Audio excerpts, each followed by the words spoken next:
Before we begin this terrifying journey into forgotten truths, we invite you to join the growing fellowship of seekers at MANUSCRIPT X, the YouTube channel committed to uncovering the secrets they never wanted you to know. Here, we don't just share stories.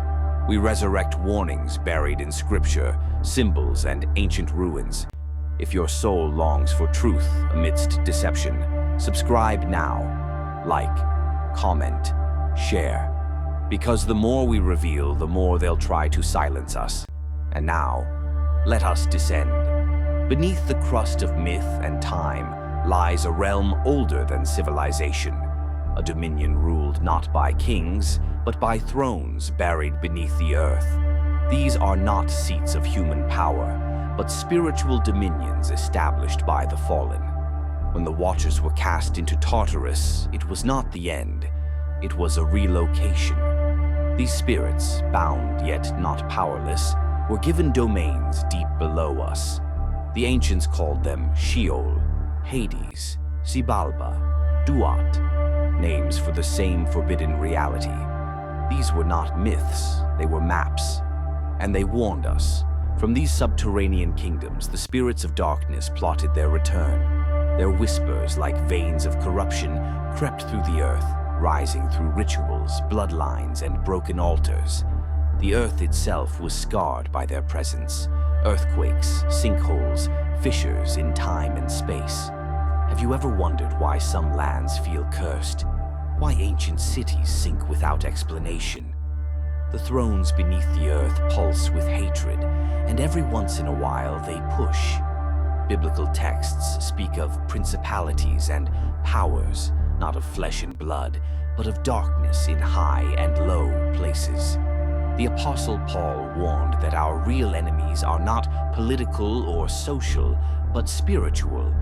These thrones beneath the earth are the true governments of rebellion. Above, we see puppets. Below, the puppet masters. And they are ancient, cunning, and relentless. In Babylonian myth, gods were birthed from chaos waters below the world. In Egyptian texts, the underworld was ruled by beings who weighed souls in silence.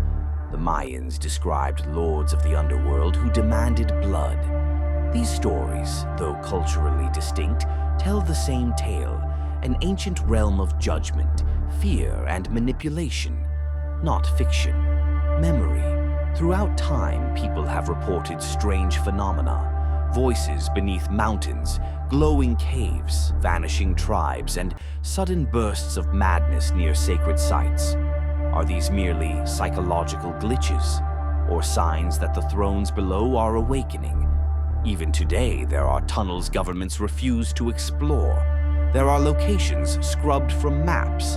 There are places where compasses spin and time warps. What are they hiding? Technology has begun digging where it should not. From particle accelerators to deep earth drilling, mankind is scratching the ancient seals. The deeper we dig into the earth, the closer we come to what the ancients tried to lock away. And like Pandora's box, once opened, it cannot be closed. Every scientific discovery may be a spiritual provocation. These thrones beneath the earth aren't empty. They are occupied by rulers of forgotten ages, spirits of corruption who once ruled openly before the flood, and they desire flesh again. Revelation speaks of spirits released from the abyss in the end times, locusts with faces of men, beasts with authority. What if these are not metaphors, but descriptions? What if they're waiting for the right ritual, the right alignment to rise again? And how do they rise? Through invitation, through ignorance, through pride. Every ritual, every sacrifice, every normalization of darkness reopens the door. When we glorify chaos, when we sanctify death in our media, when we celebrate rebellion as freedom, we send invitations.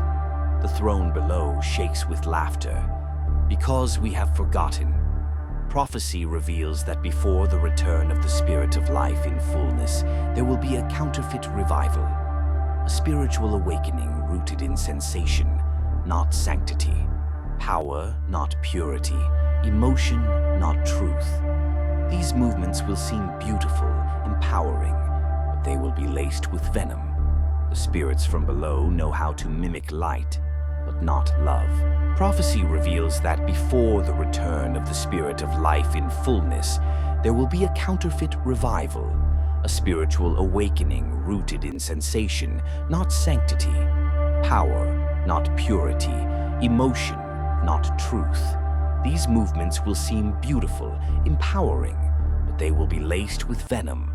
The spirits from below know how to mimic light, but not love. The spirit of life offers an opposite throne, not buried beneath us, but elevated above us. It calls from the heavens, from within, from eternity. It offers transformation, not transaction. It calls us not to dominate, but to discern, and it always respects freedom. That is the mark of the divine, not force, but choice, not chains, but change. So how do we resist the thrones beneath? First, by remembering. Second, by repenting.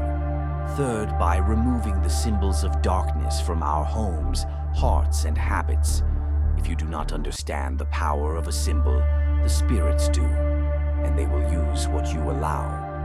The war is not coming. It has already begun. The signs are everywhere. Cultural implosions, unnatural disasters, the inversion of values, the worship of self. These are the fruits of roots that run deep into ancient darkness. But light still shines, and the truth cannot be buried forever. You are not watching this by mistake. You were drawn here by memory, by spirit, by purpose. You are part of a remnant that remembers. Do not let comfort numb you. Do not let the world rename evil as good. Stand, speak, shine. Arm your soul with knowledge. Clothe your mind with truth. Walk not in fear, but in clarity. The thrones beneath the earth have power, yes, but they do not have victory. The spirit of life has already written the end, and that end is not silence. It is song. Thank you for joining episode 3 of History of the Spirits of Darkness on Manuscript X. If your spirit was stirred, if your mind awakened, then do not remain silent. Like this video, share it with those who are ready. Comment below with what resonated with you. And above all, subscribe to Manuscript X. We are not building followers, we are gathering warriors. Until next time, stay vigilant, stay awakened, and